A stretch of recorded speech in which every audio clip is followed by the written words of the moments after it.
안녕하세요. 사연을 시작하기에 앞서 구독과 좋아요 부탁드려요. 감사합니다. 사연 시작해 볼게요. 안녕하세요. 저는 윤서진이라고 합니다. 35살이 된 올해 저는 여전히 국밥집 딸이라는 타이틀을 달고 살아요. 사람들은 제가 국밥집 딸이라는 것을 알면 대부분 그냥 웃고 넘기곤 하죠. 하지만 그 웃음 속에는 미묘한 편견이 숨어 있다는 걸 알아요. 특히 제 남편 김태우 교수의 친구들과 가족들 사이에서는요. 우리 부부의 만남은 소설 같았어요. 대학 시절 태우 오빠는 시험 기간마다 우리 국밥집에 찾아와 고기국밥을 먹곤 했죠. 제가 알바로 일하던 그 국밥집이 바로 제 부모님이 30년 넘게 운영해 오신 진수국밥이었어요. 태우 오빠는 제 부모님이 끓이는 국물 맛에 반해서 찾아왔다고 했지만 나중에 고백하길 사실은 저를 보러 왔다고 하더라고요.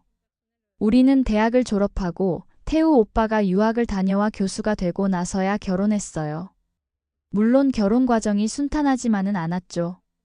태우 오빠의 부모님은 의사나 변호사 집안의 따님과 결혼하길 바라셨으니까요. 하지만 태우 오빠는 완강했고 결국 우리는 결혼에 성공했어요. 결혼 후에도 태우 오빠의 집안에서는 저를 그다지 반기지 않았어요. 특히 아버님과 같은 병원에서 의사로 일하는 시동생과 동서는 항상 저를 국밥집 딸로만 봤죠. 동서는 전국 5위권 의대를 나온 의사였고 동서의 집안도 대대로 의사를 배출한 명문가였어요. 그래서인지 동서는 항상 저를 깔보는 듯한 태도를 취했죠. 형님, 그 옷 어디서 사셨어요? 형님 안목 좀 기르셔야겠다. 형님, 이런 와인도 아세요? 의외네요. 항상 이런 식이었어요. 겉으로는 칭찬 같지만 속으로는 비웃는 듯한 그 말투가 가끔 저를 상처 입혔죠. 하지만 저는 태우 오빠를 위해 참았어요. 그리고 사실 제가 국밥집 딸이라는 사실을 부끄러워한 적도 있었거든요. 결혼 5주년이 되던 날 태우 오빠는 저를 서울에서 가장 유명한 호텔에 뷔페로 데려갔어요. 화려한 장식과 고급스러운 분위기의 그곳은 제가 평소에 갈 수 있는 곳이 아니었죠. 하지만 태우 오빠는 특별한 날이니 특별한 곳에서 식사하자고 했어요. 우리는 맛있는 음식들을 접시에 담아 테이블로 가져왔어요. 태우 오빠는 와인을 주문했고 우리는 조용히 대화를 나누며 식사를 즐기고 있었죠. 그때였어요. 익숙한 목소리가 우리 테이블에 다가왔어요. 어머, 형님을 이런 곳에서 보게 되네요. 고개를 들어보니 시동생 태준 씨와 동서 혜린 씨가 서 있었어요. 둘 다 예쁘게 차려입고 있었어요. 형수님. 여기서 뵙네요. 무슨 특별한 날인가요? 태준 씨가 물었어요. 응, 오늘 우리 결혼 5주년이야. 태우 오빠가 환하게 웃으며 대답했어요. 아, 축하해요. 동서가 말했지만 그녀의 눈에는 여전히 그 미묘한 빛이 있었어요. 태준 씨는 우리에게 같이 식사하자고 제안했고 어색한 분위기 속에서 우리는 함께 식사를 하게 됐어요. 동서는 계속해서 호텔의 음식과 와인에 대해 이야기했고 자신의 지식을 뽐내는 듯 했죠. 이 와인은 프랑스 보르도 지방의 특별한 빈티지예요. 우리 지난번에 프랑스 여행 갔을 때 직접 와이너리에서 구입한 것과 비슷한 것 같네요. 저는 그저 미소를 지으며 고개를 끄덕였어요. 와인에 대해 잘 몰랐으니까요. 태우 오빠가 제 손을 꼭 잡아주었지만 어색한 분위기는 계속됐죠. 식사가 거의 끝나갈 무렵 동서는 제가 접시에 담아온 음식을 보더니 살짝 비웃는 듯한 표정을 지었어요. 형님, 이런 고급 호텔 뷔페에서 불고기와 김치를 드시네요. 그 말에 테이블이 조용해졌어요. 태우 오빠의 얼굴이 굳어졌고 태준 씨도 불편한 표정을 지었죠. 시동생이 아내를 제지하려 했지만 동서는 계속해서 말을 이어갔어요. 아, 오해하지 마세요. 사실 저는 이런 곳에 오면 꼭 프랑스 요리나 이탈리안 코스를 즐기거든요. 그래서 그냥 문화 차이가 있구나 싶어서요. 동서의 말에 저는 점점 얼굴이 뜨거워지는 것을 느꼈어요. 문화 차이라니요? 마치 제가 다른 나라에서 온 사람처럼 말하는 동서의 태도가 참을 수 없이 불쾌했죠. 그때 동서가 결정적인 말을 했어요. 형님, 이런 호텔 뷔페는 형님 수준에 맞지 않은 것 같아요.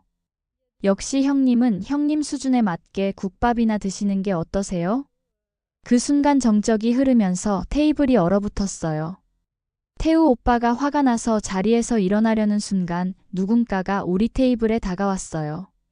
사장님, 음식은 입에 맞으신가요? 고개를 들어보니 호텔의 총지배인으로 보이는 중년의 남성이 우리 테이블 앞에 서 있었어요. 그는 정중하게 인사를 했지만 그의 표정이 이상하게 굳어 있는 것을 느꼈죠. 네, 감사합니다. 태우 오빠가 대답했어요. 총지배인은 동서를 바라보더니 갑자기 그의 태도가 변했어요.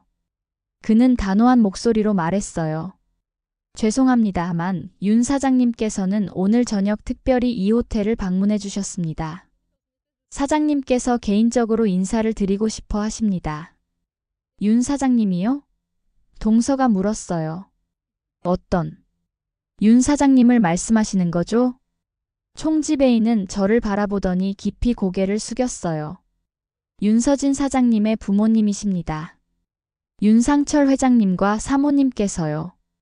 그 말에 동서의 얼굴이 하얗게 변했어요. 태준 씨도 놀란 표정으로 저를 바라봤죠. 회장님이요? 동서가 더듬거리며 물었어요. 총지배인은 다시 한번 고개를 숙이며 말했어요. 네, 진수푸드의 윤상철 회장님이십니다. 사장님께서는 매주 일요일마다 직접 진수국밥에서 손님들을 맞이하시며 30년 넘게 그 전통을 이어오고 계십니다. 총지배인이 계속해서 말했어요. 윤 사장님께서는 특별히 이 테이블에 있는 손님들을 VIP룸으로 안내해달라고 하셨습니다. 회장님께서 직접 준비하신 식사를 대접하고 싶어 하십니다. 동서의 얼굴은 점점 더 하얗게 변해갔어요. 그녀는 자신이 방금 전에 한 말들이 모두 들렸을지도 모른다는 생각에 공포에 질린 듯 했죠. 그리고 총지배인이 동서를 향해 말했어요. 회장님께서 특별히 당신에 대해 물어보셨습니다. 하고 말씀하시며 저를 향해 찡긋하셨어요. 사실 총지배인님은 저희 아버지와 오랜 친구 사이거든요. 제가 이런 대접을 받고 있으니 일부러 와서 동서에게 겁을 주려는 거였죠. 동서의 얼굴이 창백해졌어요. 그녀는 자신이 방금 한 말이 얼마나 큰 실수였는지 깨달은 듯 했죠. 저는 그냥 농담으로. 동서가 더듬거리며 말했어요. 그런 말들이 농담이었다고요? 모두의 시선이 새로운 목소리를 향해 돌아갔어요. 저의 아버지 윤상철 회장이 테이블 앞에 서 계셨어요. 70대의 나이에도 불구하고 아버지는 여전히 카리스마가 넘치셨죠. 아버지의 옆에는 어머니 박미영 여사가 서 계셨고요. 서진아, 우리 딸. 아버지가 저를 향해 따뜻하게 미소 지으셨어요. 결혼 5주년을 축하한다. 네가 오늘 여기 올 거라는 소식을 듣고 깜짝 놀랐단다. 아버지가 특별한 선물을 준비했어. 그러고는 아버지는 동서를 향해 차갑게 미소 지으셨어요. 그리고 당신이 우리 서진이의 동서인가 보군요. 방금 내 딸에게 한 말 재밌게 들었습니다. 국밥이나 드세요라. 참 재치 있는 말이네요. 동서는 말도 못하고 벌벌 떨고 있었어요. 태준 씨도 얼굴이 하얗게 변한 채로 앉아 있었고요. 저는 50년 전 한 그릇의 국밥으로 시작했습니다. 아버지가 말씀하셨어요. 그 한 그릇의 국밥이 지금은 전국 체인이 됐고 덕분에 저와 제 가족이 호의호식하며 살게 됐죠. 하지만 저는 여전히 매주 일요일마다 직접 국밥을 끓입니다. 왜냐하면 그게 제 뿌리이고 제가 누구인지를 잊지 않게 해주니까요. 아버지는 동서를 향해 다시 한번 미소 지으셨어요. 당신 같은 젊은이들이 가진 문제점은 바로 그거예요. 자신의 뿌리를 잊고 겉모습만 보고 사람을 판단하는 거죠. 당신은 내 딸을 국밥집 딸이라고 비웃었지만 사실 그건 우리 가족에게 가장 자랑스러운 타이틀입니다. 동서는 고개를 숙인 채 아무 말도 하지 못했어요. 자, 이제 VIP룸으로 모시겠습니다. 총지배인이 말했어요. 회장님께서 특별히 준비하신 만찬이 기다리고 있습니다. 아버지와 총지배인님이 눈빛을 주고받는 걸 보고 웃음이 나올 뻔했어요. 그렇게 우리는 모두 자리에서 일어났어요. 태우 오빠는 갑작스런 아버지의 등장에 놀랐지만 그의 눈에는 자랑스러움이 가득했죠. 그는 제 손을 꼭 잡아주었어요. 미안해, 서진아. 내가 먼저 나섰어야 했는데. 그가 속삭였어요. VIP룸으로 향하는 동안 동서는 계속해서 사과의 말을 중얼거렸어요.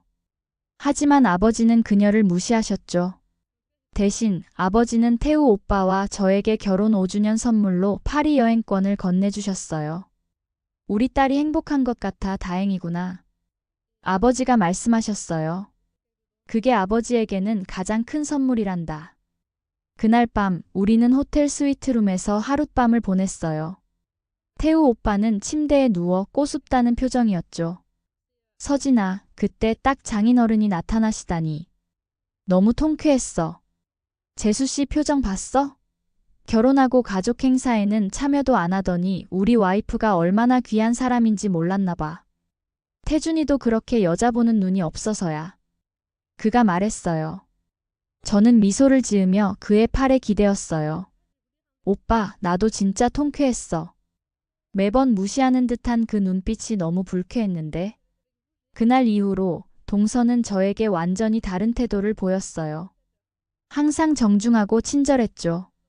하지만 저는 그녀가 진정으로 변했다고 생각하지 않아요. 그저 제 가족의 부와 권력 때문에 태도를 바꾼 것 뿐이니까요. 태준 씨는 진심으로 사과했고 저는 그의 사과를 받아들였어요. 제 부모님은 여전히 매주 일요일마다 진수국밥에서 직접 국밥을 끓이세요. 그리고 저도 종종 그곳에 가서 부모님을 돕곤 해요. 태우 오빠도 함께요. 오빠는 그곳에서 국밥을 먹는 것을 자랑스러워해요. 그리고 저 역시 국밥집 딸이라는 타이틀을 부끄러워하지 않아요. 어쩌면 인생은 국밥과도 같은 것 같아요. 겉보기에는 단순해 보이지만 그 안에는 수많은 이야기와 깊은 맛이 숨어 있죠. 그리고 그 깊은 맛을 이해하기 위해서는 시간과 정성, 그리고 진심이 필요한 것 같아요. 지금도 저는 종종 그날 동서의 표정을 떠올려요. 형님 수준에 맞게 국밥이나 드세요 라고 말했을 때의 그 오만한 표정, 그리고 총지배인이 아버지를 소개했을 때의 그 창백한 얼굴을. 그때 저는 깨달았어요. 진정한 품격은 어디서 태어났는지, 무엇을 가졌는지가 아니라 어떻게 다른 사람들을 대하는지에 있다는 것을요. 그래서 저는 이제 당당하게 말할 수 있어요. 안녕하세요. 저는 윤서진입니다. 국밥집 딸이죠. 제 긴 이야기를 끝까지 들어주셔서 감사합니다. 구독과 좋아요, 알림 설정까지 잊지 마세요.